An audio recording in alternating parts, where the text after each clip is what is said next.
All right. We're going to get right to it, too. We're going to get right to it. We got a legend. And he's gracious enough to give us a little time. So we ain't going to waste this time. We're going to get right into it and then talk about what we talk about after. What up, Big Siff? Welcome to the Golf Locker Room Podcast. What's good, bro? What's going on in LA, man? Oh, man, can't call it. LA is doing good. A little chilly for us. Not chilly for y'all. Be around 50, 52. So we bitch and complain, but that ain't really cold. But for us, it's a little cold. We spoil. But everything is doing good. You know, winter golf. You know, I always go up a few points in the handicap for some reason.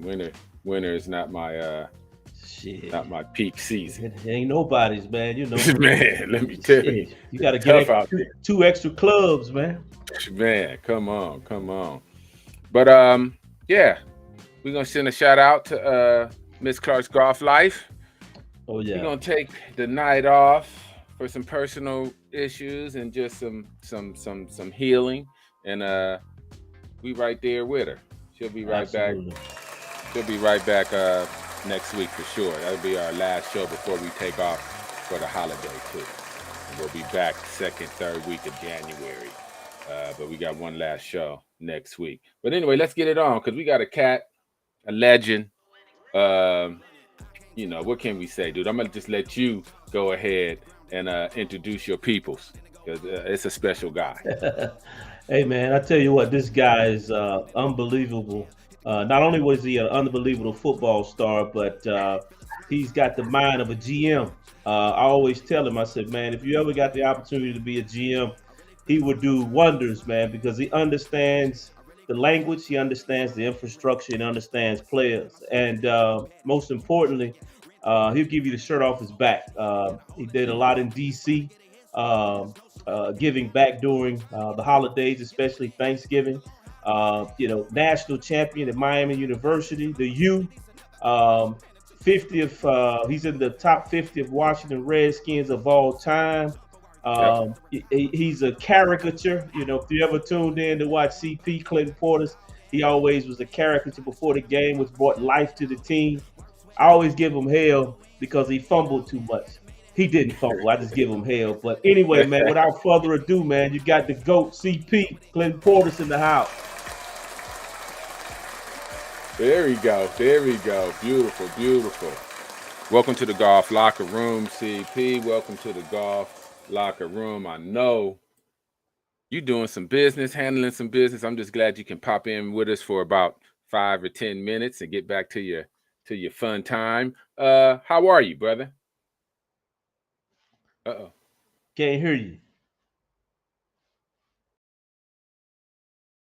Volume.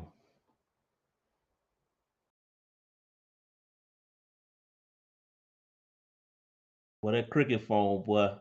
Hey, when you get them AirPod Pros off the street, that's what happened. All right, we're gonna take him off just for a minute. He just got to get his volume on, and he'll be in the game. Let's bring him back. He got good everything. We just need volume. Just need his volume, his mic. See if he can turn his mic on. And I wow. seen him. Now he turned it off and turned it back on. Tell him to just go out the link and come back in. Hey, go out the link and come back in, CP. Just cut it off and then just come back in like you did before, and your volume should work. There we go. Yeah, you know, technical stuff. That's how it is when we be live and we're all streaming. But CP will be back, man. Just give us a little brief about your relationship real quick, Sif, while we wait for him to pop back in. CP and I, man, we linked up some years ago, doing a lot of work for Coach Gibbs, his game plan for life. You know, Coach Gibbs, as you know, is heavy in the church and his ministry. He started one of the first prison ministries in the state of North Carolina. And Wow. And so, you know, he travels to Angola, Rikers Island. You know, he believes in, you know, and not having recidivism. And so he sets up a college style curriculum in these facilities so that the lifers can preach the word of gospel to the cats that keep coming in and this, that, and the third. But that's how CP and I linked up. So then we start doing programs for schools.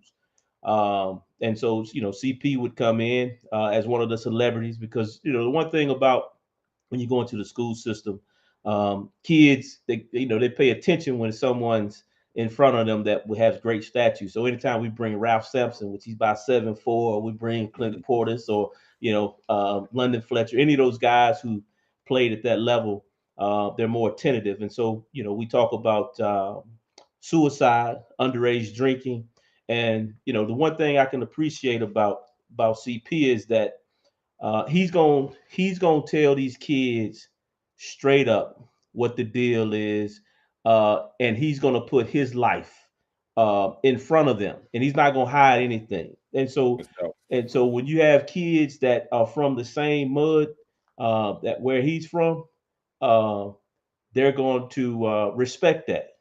And so that's he asked me to send the link again. Let me see if I can send this link back to him. Hmm. Yeah, Um, that's dope. That's dope because giving back. People talk about giving back and putting themselves out there for a cause better and greater for themselves. But how many people really do it? Like with this Dion situation. oh I'm Lord, like, man. come on. Do y'all even know where 5 HBCUs are? Right, When's the last time you sent $10 to the HBCU just right, on GP? We got right. thousands of crazy people having judgment on a Yeah, man that gave back half his salary so he could have a better situation for them kids. Moved his whole family down to Mississippi. right. Did what he said he was gonna do. He brought all the resources. They didn't That's bring all right. the resources. He brought the resources.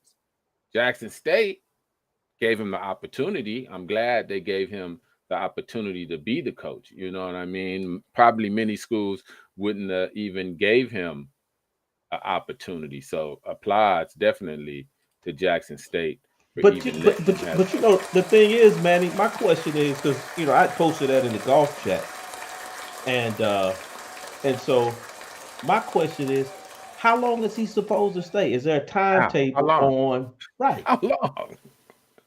I How mean, it's long? it's, it's crazy. How And long? Do you want if he left 10 years from now, y'all be saying the same thing. He right, didn't do the stuff. He didn't complete the mission. Sometimes the best help, the best help is to give you the blueprint, to give you the fishing rod so you can fish for yourself. right. Is he supposed to bring the fish always so everyone can eat? When do you start using the fishing rod so you can catch your own fish? You know what I Exactly. mean? When does that happen? Or he's just supposed to stay and just bring truckloads and truckloads of fish. Let's a small thing. He moved his family down there. He It was a point in time where there was no water to drink due to a natural disaster, but he Right. made it happen. All right, our boy is on. He's looking good too. We're gonna get back to that. CP. What's going on? Hey man, There he I is. think There he is. Let's give him applause. We're gonna cut our hey Dion stuff short because we got the man. hey, you know what it is? This one of them rewired phones I be getting from Sif. So it probably Oh yeah, I done got one of them too. Exactly. Exactly. it ain't got no antenna reception. So Well, you you know what I wow. mean? I had to walk outside in the cold just to get some reception. He done sent me 3 links that's been dead. And all Well, they you show up wow. as a black screen. It show up as some cigar smoke. Oh, that's an inside joke, man. We have to tell you about that, man. Get, John, get right into it, Big Sif, because we know he cold. He on his own personal time. Let's enjoy him and just get him in and out so he can enjoy his night. Yeah. Well, the thing is, CP, I gave you an introduction. Being in the top 50 Redskins of all time, Miami University national champion, one of the best to ever do it to come out of the U. And I told him how we linked up with Coach Gibbs. Coach Gibbs has one of the largest prison ministries on the East Coast, and he travels all over the country preaching the word of gospel. And you came in and started doing programs in the school. And just like I was telling Manny, I said the thing about CP is this. I said if someone gave CP an opportunity to be a general manager, he would be successful. I said, because the thing is, I said, he understands the language, he understands infrastructure, and he understands players, and he understands relationships. I said, so people a lot of times look at Clinton Portis as this great football player, which he is. But if they were able to sit down and have a conversation with him about anything, whether it be finances, business, uh, gambling, spades, whatever the case may be. I mean, he's going to have a wealth of knowledge and information about all of those things. So, CP, if you could just give us a little brief introduction from where you come from, the Miami to Washington Redskins. Hey, listen, for everything that you said in the introduction, the one thing that stood out was when you said I had on the preacher's collar. So I need to get back at that. I heard that's the part I heard. But no, man, I appreciate the introduction. For me, it's just, man, I'm from Laurel, Mississippi. I grew up in Gainesville, Florida. Had the opportunity to go to the University of Miami. One of the best things that ever happened in life. To play on the greatest team ever established, ever assembled. I think hands down, to going to the Denver Broncos, having teammates Rod Smith, Shannon Sharp, Brian Grease, and Stevie B, Ed McCaffrey. Like, I had great teammates and coaches. Got traded to the Washington Redskins, and it was like a culture shock. But it was one of those, as you said, like learning the people around you, figuring out how to turn people who were used to losing, gaining a winner's mentality. I got the opportunity to get Sean Taylor and Santana. We had Big Chris and some other guys that was huge, important pieces to the puzzle. So it was just one of those come together moments. To say I'm a fan of sports, growing up in Florida, growing up in Mississippi, that's all you got, like sports. So having the luxury to see the talent, I can remember seeing a young Anquan Bolden, some of the guys who came through Florida that maybe you never heard, Peter Ward, Fred Taylor. I saw these guys on the level way before the world got an opportunity to see them, and it's just like, man, that kid got talent. You knew it was going to be something special. So now to judge talent, to be on the circuit, to be around kids, it's just one of those. Man, I see some of the best athletes ever. Like growing up in Mississippi, having Jerry Rice, Walter Payton, Steve McNair, just seeing all of these people and having a fix, like a fascination with sports. I think gives me the edge. A lot of people learning how to deal with people. Being on the side where some people might say, "Hey, he was a prima donna. He was the one you had to learn how to deal with," which I never thought I was. I always thought I was a team first guy. And a lot of team first. Give it to me. That was my attitude. Like, I'm gonna carry this team on my back, not in a selfish act. So I think just learning how to understand kids, learning how to understand people, evaluate people takes you a long way. So it's kind of like Sif said, we met through some innocent give back to the community, and I mean it's something to a lifelong friend. Nice, nice. Let's get that up too, because you know what, I think we haven't dug into a hidden talent that we got in our community. Cats like CP, we see what Dion is doing. Uh, I'm a big fifth dimensional guy, so I'm gonna put it out in the universe. Cats like CP and there's other cats out there, they got what it takes to turn a lot of stuff around. A lot of stuff around. And if I'm an athlete, if I'm an AD somewhere, I need to search and start hunting for these great men that's done super, super, super extraordinary things in their life to bring that to the kids that right now. These are extraordinary men that's done extraordinary things throughout their life. Why not tap into them? I'm gonna leave it at that. Big Sif. Hey, CP, quick question, man. You got two young fellas, man, two young boys that are getting it done on the gridiron. And we have a lot of conversation in our golf groups about some of our parents pushing their young juniors in golf. Some have the talent, some don't. But as a parent, for some, they think their kid may be a little better than what they think, and they may be living vicariously through their child. You're a parent now, so how do you what regiment? What's the regiment that you use and go by in terms of pushing your kids, but not pushing them out of the love of the game?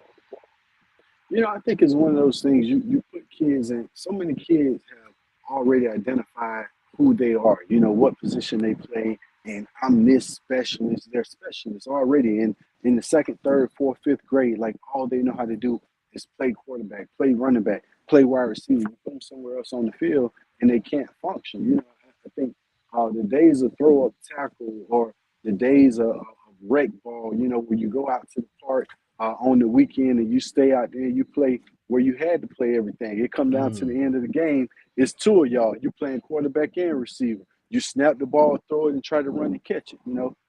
I think that created athletes. And if you look at the South, you have so many athletes because we didn't have all of those facilities. When you look at teams like Alabama, you look at Georgia, you look at the teams out of Florida, University of Florida, Florida State, the U, when they were so prestigious, these kids was coming from backwood. We didn't have that, oh, here's a luxury gym in the neighborhood, here's a 24-hour fitness. Nah, man, you had to go out and create. And I think kids now are so used to all the finer things and parents giving their kids. I'm the same way, when you've been through something and you've dealt with something, you try to shield your kids from it and keep them in a safe environment. And they got everything. Compared to us having to be creative. So when you look at kids, I don't really force them to do anything. It's kind of that you let me know what you want to do. If you're serious about it, then I'm participating. But if this is just a hobby for you, don't take. I'm still living. So don't take my weekend and come out here and don't deliver. If you're gonna have me put my time, effort, and energy into to making sure you're the best at what you do, like let's make this worthy. Like let's work. And I think when I look at a lot of the kids that I'm involved with, just trying to get them the opportunity and making sure they understand. I already did this work, right? I've That's already right. done it. This does nothing for me. It's only to help you, and I'm volunteering to do it. I don't get paid for this. So understand, you're wasting my time, and that's how simple my conversation is. Don't waste my time because I'm taking the time out of my day, out of my kids, out of my family to be here with you. So if we're gonna do this, we're gonna do it right. I'm not giving you anything that's gonna put you in harm's way, that's gonna harm you, that's gonna kill you. I'm giving you an opportunity to say, this is how you're supposed to work. You're gonna outwork everybody else. A lot of people look at when the crowd is here, they perform on the stage, and it's like, well, what about when the crowd is not there? Where do you get your drive from? What about the games when you start getting home games and nobody show up? Mm. When you're not on national TV and you haven't made it yet, you got to go out and perform in those games. So trying to make sure kids understand, and even for the kids who are not up to par, who maybe don't play past high school or youth league, making sure those kids get an experience of teamwork. Like you're still needed in some aspect. You might not be the go. You might not be the wide receiver. You might not be the quarterback. You could one day be the agent. But having an understanding, making sure you're important in this moment, not that you lose the love for the game because your coach wasn't playing you or couldn't put you in position. I can put any kid in position to succeed. And the best part about it is looking over to the sideline and seeing that parent. I think for most youth coaches, when you get the chance to look to the sideline and you see that parent who kind of knew, I'm just getting my kid out of the house, giving them an outlet, trying to put them around people, get them involved in something, and you see them light up because their kid made a catch at a meaningful moment, or their kid picked up a first down or scored a touchdown, and now this kid get to run and jump in his dad's arms or his mom's arms Hmm. and actually see your teammates. Like the teammates, I always encourage the teammates to be there. Like if you ever come to our games, and Chris will tell you, if you ever see any of my youth teams man, the kids are so hyped when the kids that no one ever expected. And I give it to them in a key position. It's 3rd and 8. And I got all of these gangsters on the outside. And I tell this one kid, look here, the ball coming to you. You better make a play or your ass going back over there on the sideline. And he make the play. But it's kind of, you put them in a position to win, to know what it feels like. And then you see the teammates react when all your teammates run and jump on your back or throwing water on you, and your parent really get to see, like, man, I didn't believe in my kid. And now all of a sudden your kid got a different attitude, a different appreciation. I think that take kids so much further. And today's coaches, a lot of coaches missing that, man. Like you all said earlier, coaches are living through kids. They trying to force kids into something, telling kids giving kids the wrong advice. I see it on the high school level all the time. And it's just like one of those where they want you to dumb yourself down to pretend they're smarter than you, which I can't do. I've never been able to do it. I don't know how to play the game, and I'm not going to play the game. For me, it's like, hey, bro, I'm here for the kids. So you can take all the credit, whatever you want to do. I'm here for the kids. You don't have to converse. We don't have to do anything. I'm here to make these kids better, to develop these kids. And if you want to go and say you did it, hey, no problem. I think we see who the kids follow, So Right. just trying to get kids into college, get kids an opportunity. Me and Sifford had a million conversations just about kids, JUCO level, college level. Sifton played that JUCO ball that it was a tweener between high school and junior college. I don't know what you call it, JCC, JC. What's that? Livingstone. That's where you went to. He keep Nah. telling people he went. He keep on telling people he went somewhere else. Oh man, I went to Lenore Ryan. He played at Livingstone Junior College. Oh, what? Disrespect to the Livingstone Blue Bag. Hey, but CP, I'll tell you another thing, and I know you got to go, man, but give us your take on Dion at Jackson State, man. Man, I think with Prime, for one, you already knew his time was limited at Jackson State. Right. You knew that from the start. So why are people upset with Prime? This was an opportunity. He tried to start at the level he's just not making it to. He had to go the back way. It's like kids going to JUCO. Right. It's kids going the back way, and I still made it to the level that I'm attempting to get to. So I'm happy for Dion. Especially with the facilities that he's got. This man went out, and I'm from Mississippi. So I know what it's like. I grew up off of Jackson State, Alcorn, Southern, Grambling, these classic games. So I think what Dion did on that level with the facilities, with the money, with everything, no one pays attention to this man pouring his heart into a school to get the notoriety, to get the attention, to get kids to come here, to get kids to believe. And now you're going to start having the guy, Shane Hooks, one of his receivers. He should get a shot in the NFL. He showed up in every game, every big game. Shane Hooks went to 3 schools. No one else even know of him. But Right. Dion gave him a platform to succeed. When you watch ESPN, they showing the one hand grab. They showing the across the shoulder. But for me, I can think of Shane Hooks. Edrin James is one of my closest friends. Shane Hooks was a kid from the property, you know what I mean? Who everybody looking at like, man, this kid tall. He don't have the work ethic. I know what Dion put into this kid. So to see him go from nothing at Jackson State and succeed to all of a sudden he's going to Colorado and you're giving him these beautiful facilities. Boulder, Colorado is a beautiful place. And you're talking about being able to convince a kid, when you get a kid from any neighborhood to come out and see Boulder, Colorado in these facilities, it's one thing you got to say, you want to come here?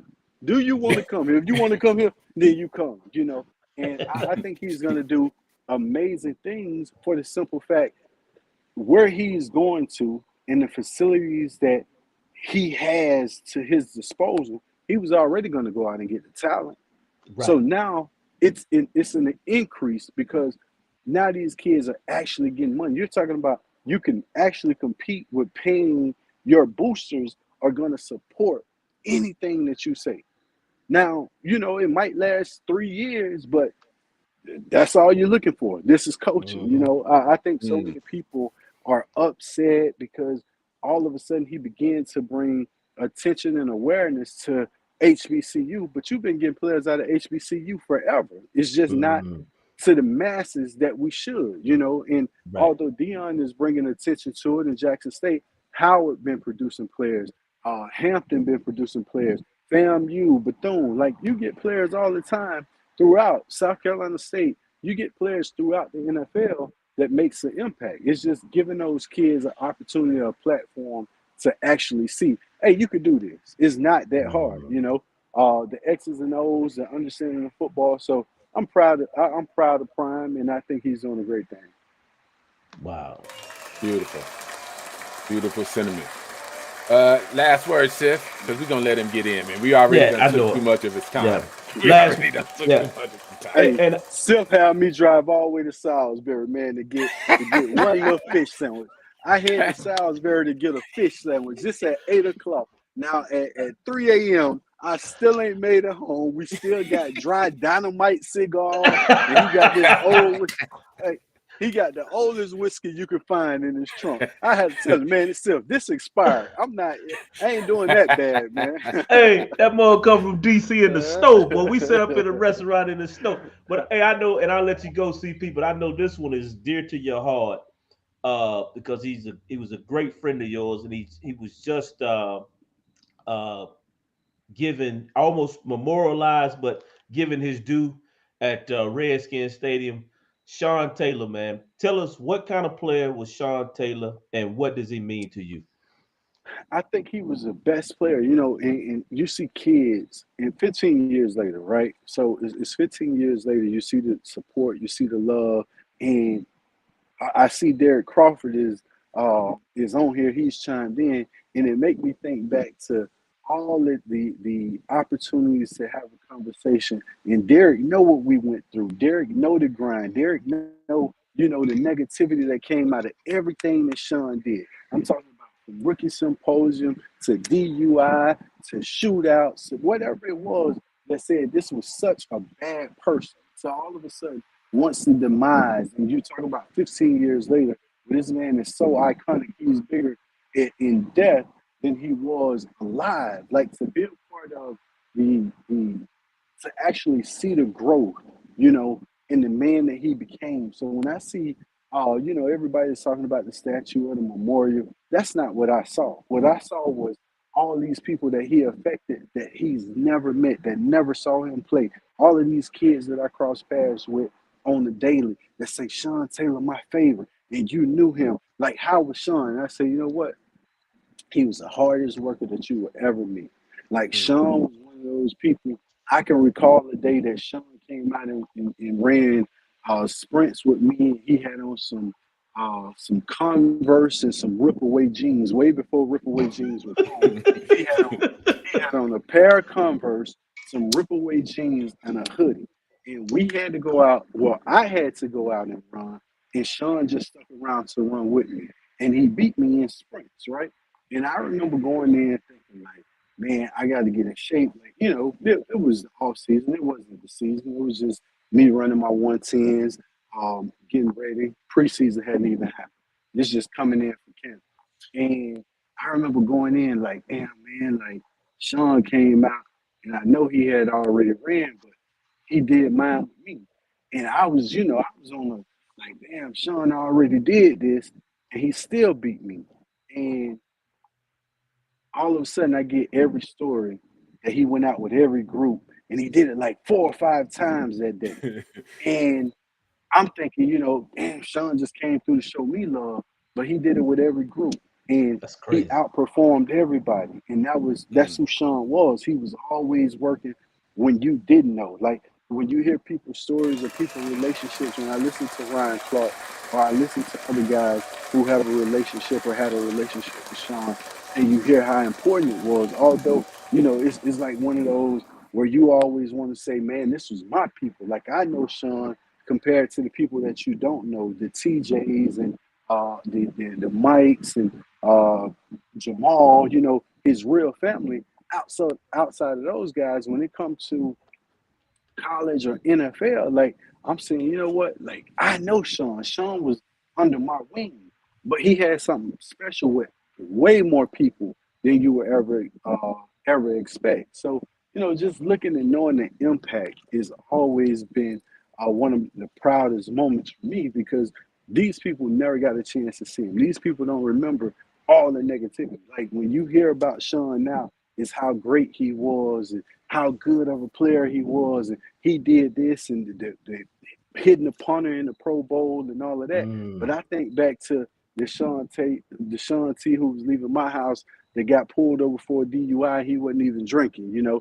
So I can remember those days. I can remember the negative headlines with people saying, "Hey, this kid is a live wire. This kid is a bad kid."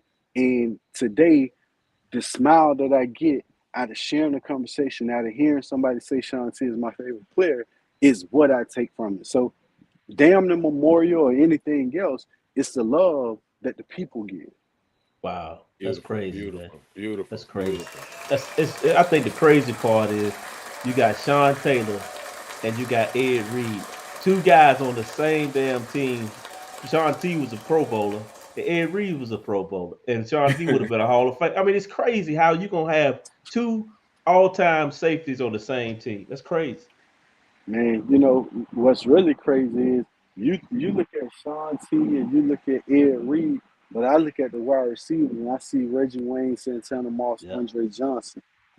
I look at the running backs, see Frankie G, Willis McGahee, Clint Portis, Jared Payton, Najee Davenport, all learning from Ezra and James.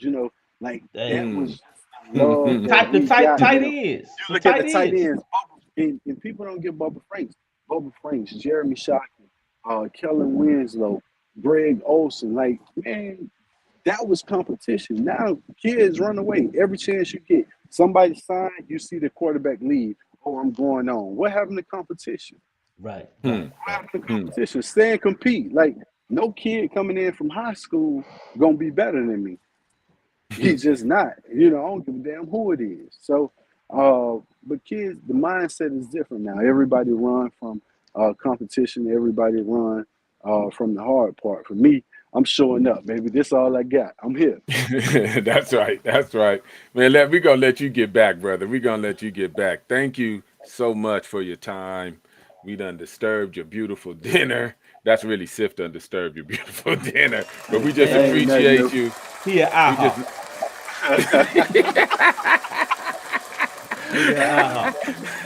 We didn't disturb too much. Anytime, brother. Hopefully get you on again. And thank you, brother. Thanks again just for your expertise and the body of work you left us. And you still working with these kids and still putting in that work. Thank you. Thank you. Thank you. Look, one last thing. Sif, man, my handicap down to 8-1 right now. All right. That's in the wintertime.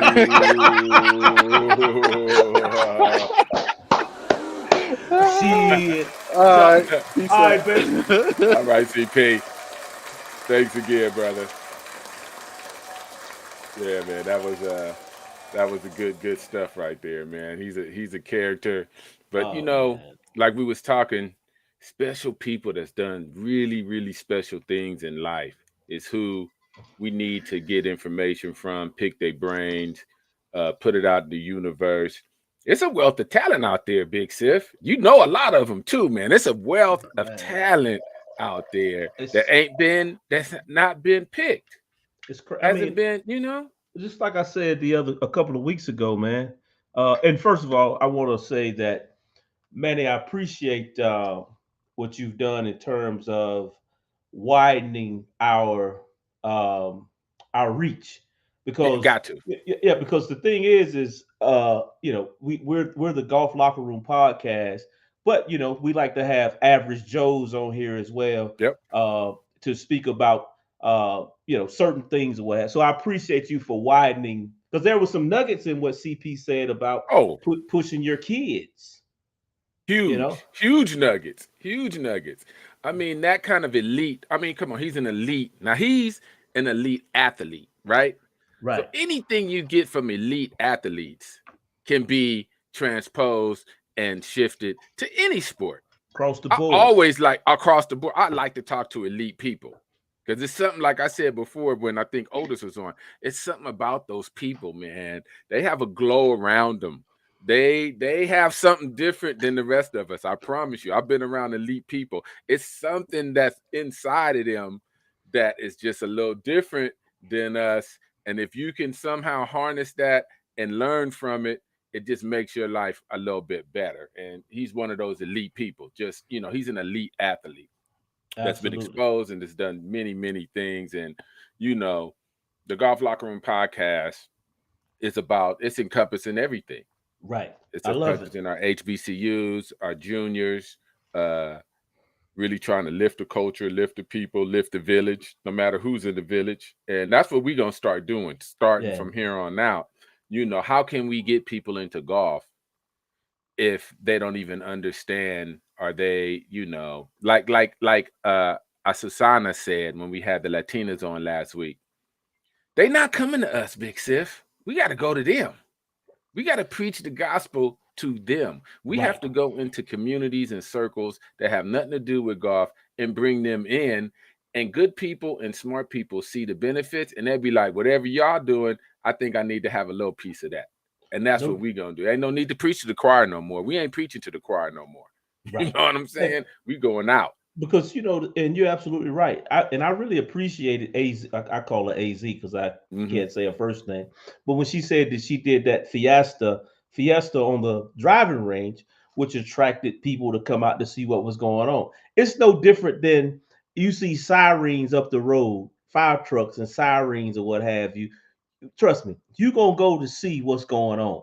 Oh, yeah. Yeah. So that's the same effect that we have to have in this golf space. We have to create some type of spectacle, so to speak, so that people can see what's going on and to let them know it's okay. This is just not a old white man's game anymore. It's just not. It's not, man. It's swag. I mean, you got a lot of these. You got the boys from Trap Golf, and it's just so much swag and so much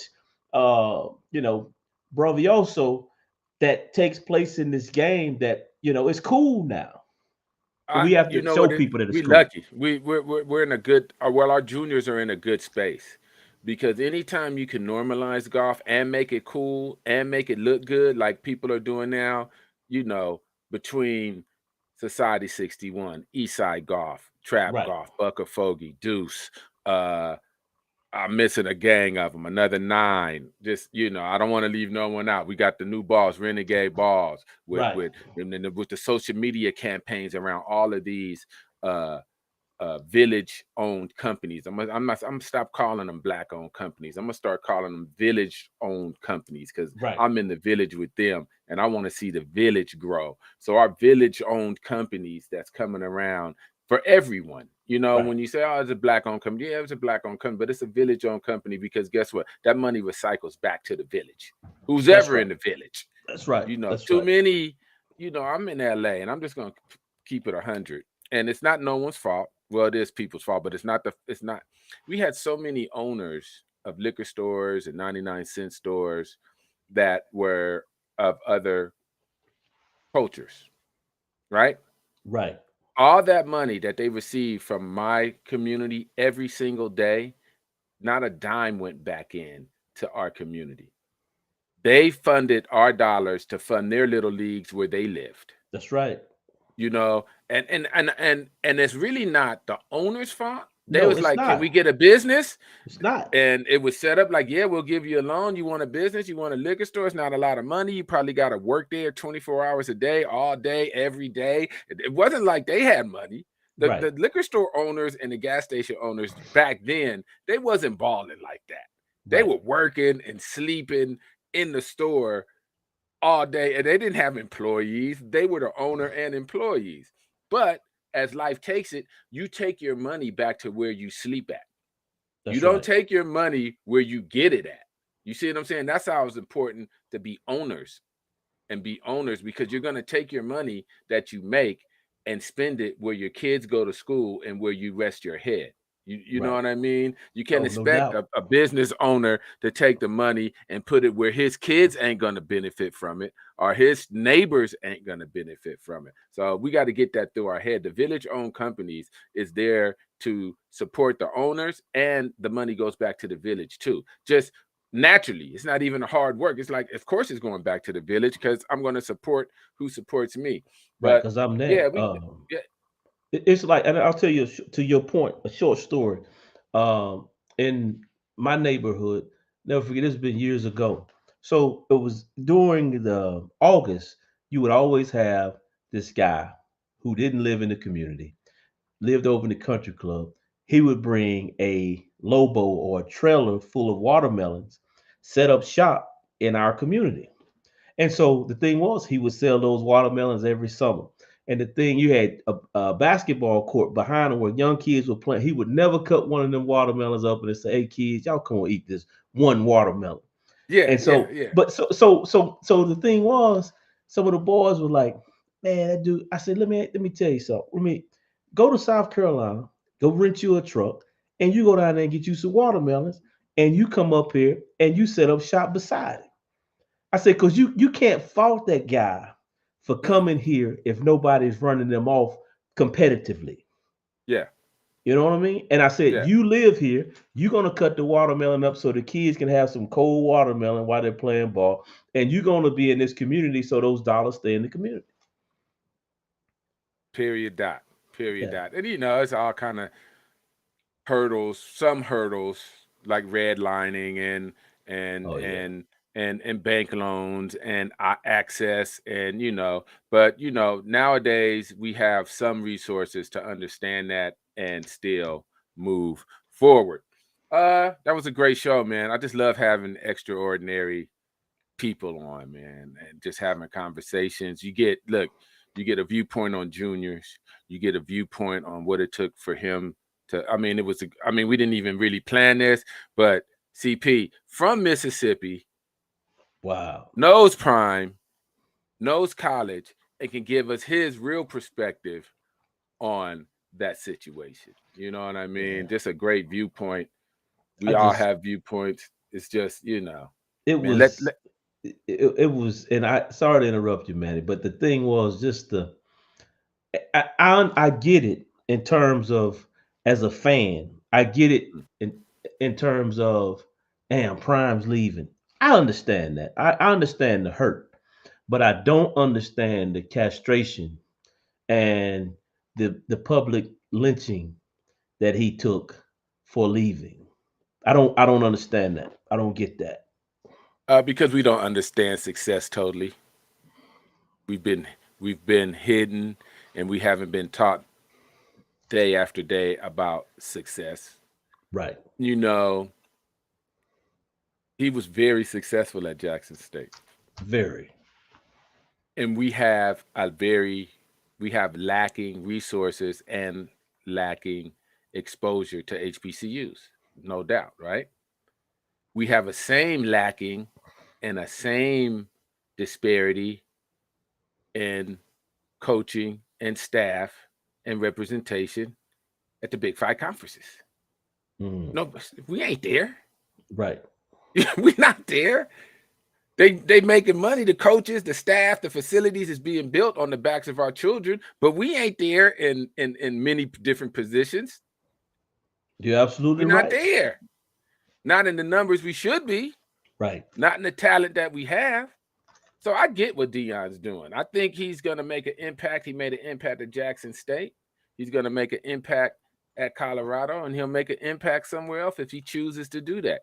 And we have to understand that there's layers and there's personal things you need to do, and there's way. I mean, he was not a sponge. He wasn't a vacuum.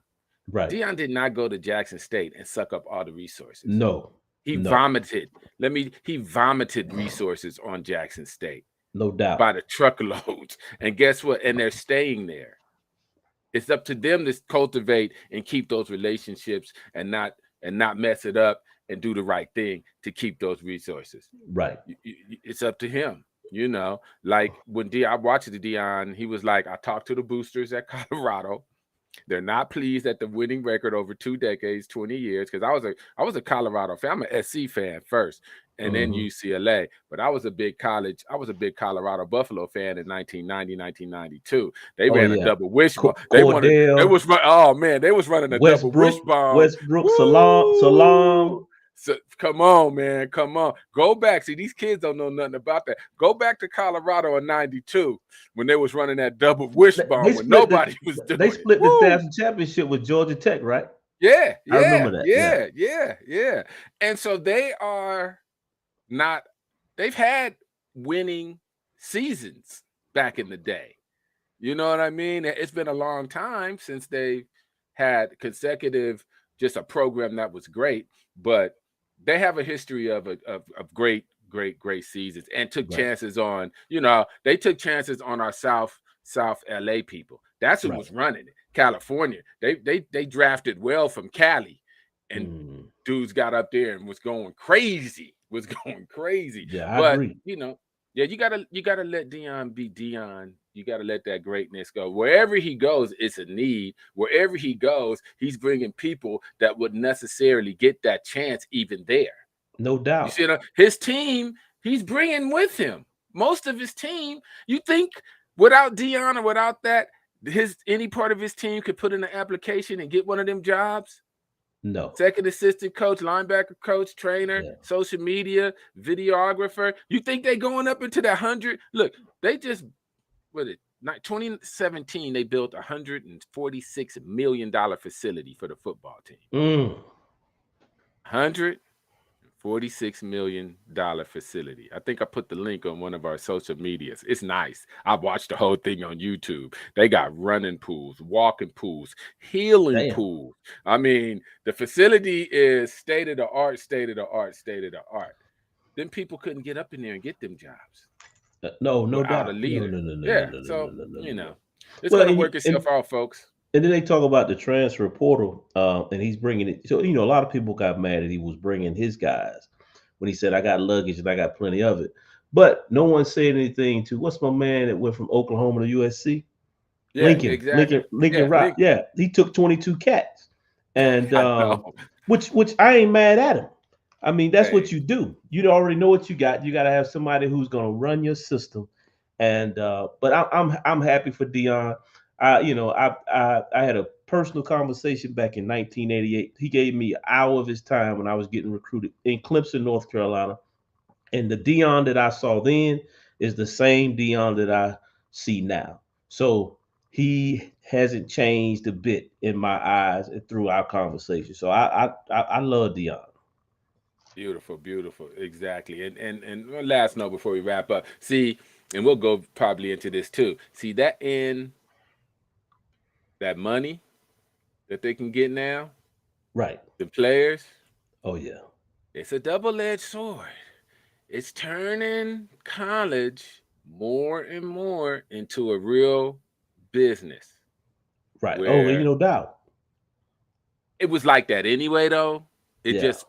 just the players wasn't getting their portion of the business. Right. Let's just keep it 100. It was Right. still ran like a business.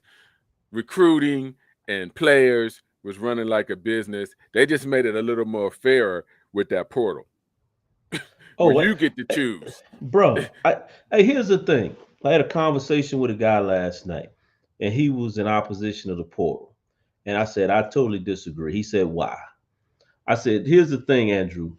I said, what the portal did was it leveled the playing field as it relates to coaches. I said, coaches could hop at any time for any amount of money they wanted to, had Nike deals and all that, so they could go. I said, what this portal does is it gives a kid an opportunity. If this situation isn't good, he can go to the next situation. I mean, so think about this. Does Jalen Hurts sit behind Tua at Alabama? If he sits behind Tua at Alabama and doesn't leave and go to Oklahoma, his draft stock drops because he don't have any film. Same Third thing round, with second, late third round. Fields at Georgia. Does Fields sit at Georgia behind? I think it was Frome, and he was better than Frome. But does he sit at Georgia behind Frome and doesn't get onto the field until his junior year, or does he leave and go to Ohio State and he's the starter? So those are Come on. those are That's a life. $25 million decision. That's what I'm That's a saying, man. $25 million decision. Let's keep it Exactly. 100. So that's what people fail to understand, man. You're talking about from a first rounder to a fifth rounder. You like you just said, that's $25 million decision, man. It is. And it gave too much power to me, in my opinion, to the coaches. Mm, Because the coaches would threaten players and that's hold it right. over them like, we hold your rights. Just like they was playing professional without no Right. money. We can make it hard for you. You can't go nowhere. You could blah, blah, blah, blah, blah. You don't have the resources to reach out and have a coach be like, the portal made it a little bit fairer and gave a little bit more power back to the students, which Well, is the right thing to do. I Hopefully tell they got to make the right decisions right, and not right. abuse it like with anything else. But for those with the right intentions and the right counseling, it's a great tool for them. Those without right counseling and hard-headed, they was gonna make bad decisions anyway. The Anyway, portals anyway, so the yeah. portal's just gonna make it worse. But see, I tell people all the time, man. I said, just having been a scholarship athlete, when you hear people say, "I got a full ride," all right, now when they say a full ride, that means that a coach is pretty much saying that in good faith. But your scholarship is year to year. You have to Year to sign year. paperwork each year. You can be released or relinquished out of your scholarship at any time. Now, it may look bad on the institution, but that can happen. So when people say that they got a full ride, you don't really have a full ride. It's a year to year contract. So my thing is this: the portal makes more profound sense now, that knowing that you're year to year, your scholarship can be pulled at any time, so you can get ahead of that if you know, if need be. If need be. It just puts a little more responsibility and choice on the student athlete, which Yeah. is good if you're responsible and disciplined and you're doing the right things anyway, no matter where you're at, and you just need a change. It's not to be used because you thought you were special. You didn't work hard, so you're not getting what you're thinking you're supposed to get, and you think the portal is going to change that. You need to change your work ethic and your discipline, and Right. most of your problems will probably disappear. But yeah, Dion ain't no joke. Dion was like, get in the portal. He went In up the to portal. Colorado and looked at all them teammates in the face and was like, look, some of y'all ain't going to be here. If I was y'all, get in the portal. I ain't mad at Because him. I'm I mean, bringing people, I'm he just getting the told him the portal. truth. It's true. They was Yeah. yeah. He can't believe that he can't believe what he's hearing when he's coming to facilities that look like that and all the opportunities that they have, plus the boosters that he talked to with all the money Mhm. that they really want to give. Where's our boosters for HBCUs? The real ones. You know, we have an income disparity, but it's some well-to-do black folks out Oh, no doubt. there. No Let's doubt. not keep where's those boosters? Yeah, it's but see, but you know the thing is, though, Manny, and you're absolutely right. We have a lot of well-to-do black people, millionaires, some billionaires, very few, but that could actually do what Dion had done at Jackson State. But here's the thing: collectively, HBCUs, if the alumni would come together and use their funds as if it was a hedge fund. $20 go a long way times 50,000. A long, long You see way. I what I'm don't know why saying? people don't know that math. I give Yeah. you one more little anecdote. Uh, Dre, Dr. Dre, he redid Compton High and gave him several $1 million to redo their it's a music room, a studio, you know, it looks really nice in Compton, right? Right. But he funded 25 million, half it was like a $50 million donation. I think he gave 25 million to USC for a communications and musical production thing, right? And Right. everybody was like, well, how come he didn't get a 25 million to the HBCUs? Why? USC already rich. Their endowment is hundreds of millions. Spielberg, you know, my only question on the site, this was years ago on Facebook, I was like, they never ask him. I'm gonna say that again. Show me a HBCU that asked him to participate, and then you might have an argument. They never asked him for the money. USC went hunting Right. with Jimmy Iovine. Jimmy Iovine had ties, and Jimmy Iovine had ties to USC, and then Dr. Dre's daughter, one of them went to USC, and guess what? The boosters did, and the people they walked over, and there was like, Mr. Dr. Dre, how do you think about having a nice hall in your name and funding a big program? They asked him. You have not, because you asked not. Show me where he denied you, and I'll be 100% behind you. Show me where he said no. Right. But guess what? You thought hip hop music was bad for the culture, and bad for this and bad for that, and put a little bad light on hip hop culture. SC was like, we love hip hop culture. Mr. Dr. Dre, can you come drop 25 tickets? Right. He was like, sure. I like SC. I'm SoCal. It's in the hood. Let's go. Hey, Snoop all up in the locker room. Come on, man. Come on.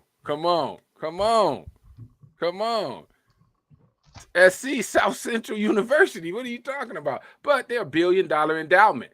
They're private. Their film school has produced the best filmmakers, some of the best filmmakers ever, black and white, and they have a lineage of money that will continue to flow for a very, very long time. Is SC, is that in the hood? In the hood. You can't go outside SC's gate and walk down the street and think you're gonna just be that safe. You'll be kind of safe, but you in South Central. Facts.